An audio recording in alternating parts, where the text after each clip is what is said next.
Feel guilty and gross. Met a girl at the bar, just talked. Had no intentions to fuck her or try to. She basically pursued me and took me home. We messed around, she was on vacation. Her husband didn't come. Now I feel guilty like shit. I didn't expect to feel this way. At the time it felt like a Chad move and super cool, but this happened Saturday and I still feel like shit. I imagine she might feel even worse, as I'm not in a relationship but she was married. Besides the obvious, don't do it again. What can I do to get over this and not feel guilty anymore? Comments. User 1. So you were pursued by a married woman you had no intentions with and you slept with her, knowing she's married. I caught my ex-wife out with a guy. It doesn't matter to my kids that he was divorced and she was married.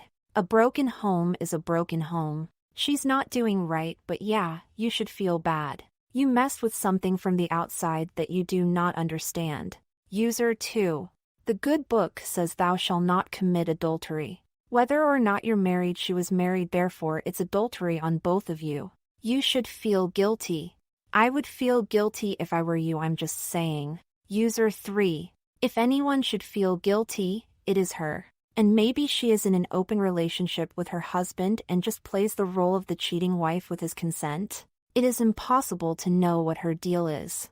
But I doubt she is feeling the same guilt, so maybe just cut yourself some slack and decide not to do it again since it clearly does not sit well with you. User 4. Frankly, I don't think you should have to carry this much guilt when she's the one that broke her wedding vow.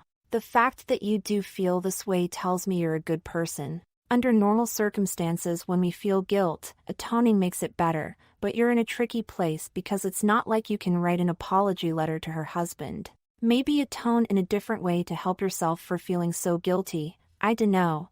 Just go out and be a decent human. Goodness knows the world needs more of that these days. Perhaps the best way to alleviate guilt is just true fidelity to whoever you settle down with someday, if you do enter a marriage/partnership. That alone would make the entire mistake worth something. You seem like a good person. Don't be too hard on yourself.